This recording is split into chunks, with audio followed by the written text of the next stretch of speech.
Good morning children, welcome to the online class. In this class we will learn about energy from the sun. Energy from the sun.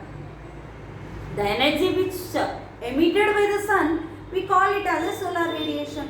The energy received from the sun by the earth, we call it as a insolation. Based upon this insolation and based upon angle of incidence, the temperatures on the earth will be different. How do we know this temperature? By using thermometer. Generally, if we want to know our body temperature, we use a clinical thermometer. Is it right? But whereas, to take the temperatures of our outside temperatures, we use 6 minimum and maximum thermometer. In that we are able to know the outside temperature. How hot the day, how hot is the day, that we will know. Okay, then if we want to know the hottest day, the temperature recorded up to now in 1922 in Azizia, which is in Libya country, there they recorded more than 57 degree Fahrenheit. Whereas in Antarctica, the least temperature recorded in 1980s with a minus 89.5 degrees Celsius, minus 89.5 degrees. See, that is plus 57 degree and here minus 89.5. This much variation is there. Now, that means on this year, different places have different temperature. The reason behind is the curvature of the earth and the movement of the earth. Movements of the earth and the curvature of the earth made these temperatures different. Now in this class, we discuss about the variations in the temperature, the factors that determine the variations in the temperature. First factor, that is places near or far away from the sea. Near or far away from the sea. That means the temperatures recorded on the basis of this also, places near or far away from the sea. If the place is near to the sea, then the temperatures are moderate.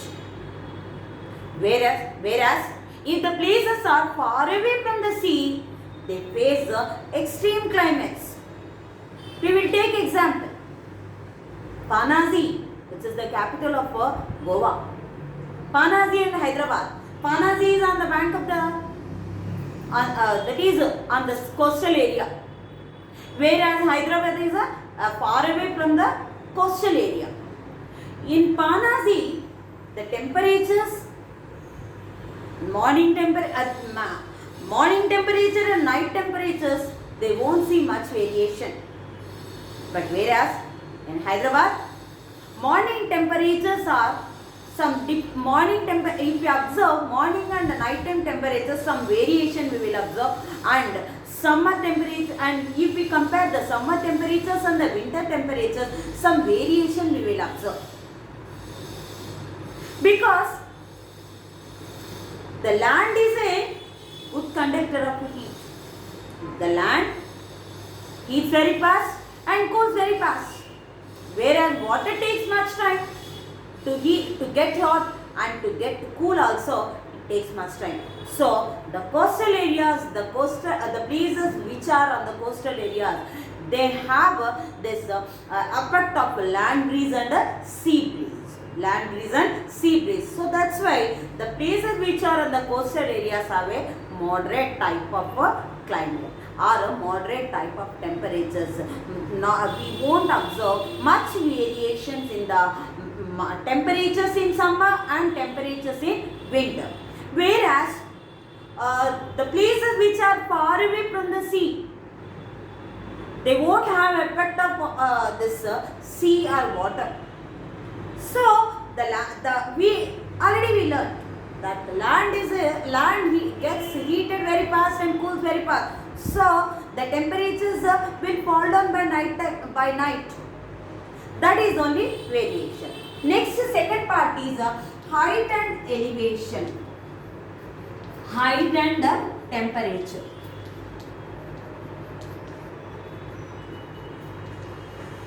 Height and temperature.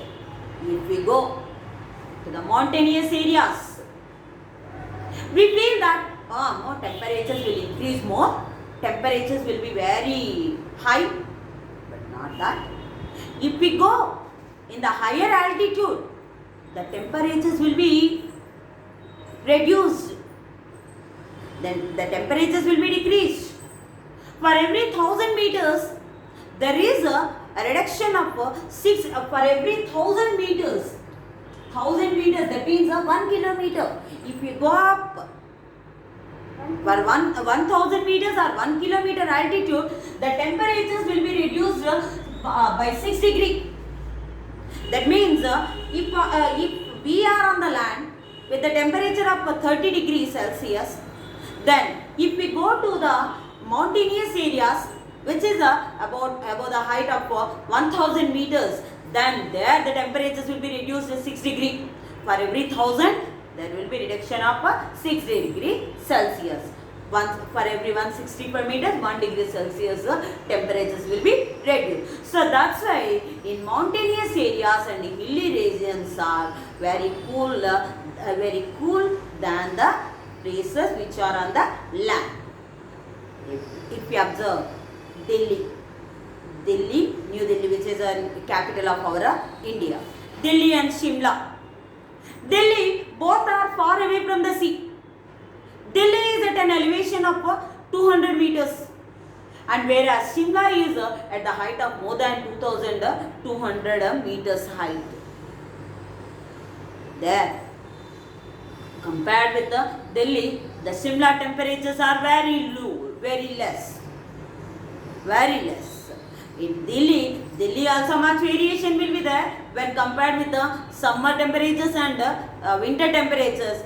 But based upon the elevation, based upon the height, Shimla temperatures are very less than Delhi temperatures. Then third one, that is places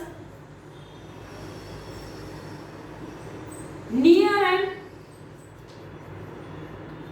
and far away from the equator. Near and far away from the equator. What is the equator? It is the equator divides Earth into two halves. Is it right? On the equator, the angle of incidence is more. So the units received by the sun energy also more.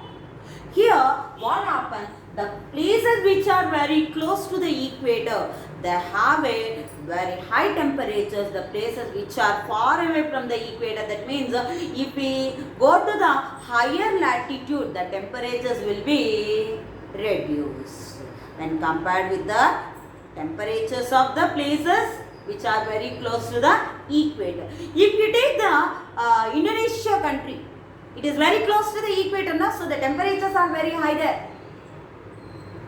Very high there. The places which are far away from the equator, which is Shanghai or Vladivostok, or in these places, it is very far away from the equator, no? And they are located in a higher latitudes. So the temperatures are very low. The temperatures are very low. But in these areas, the morning, when we wake up in the morning,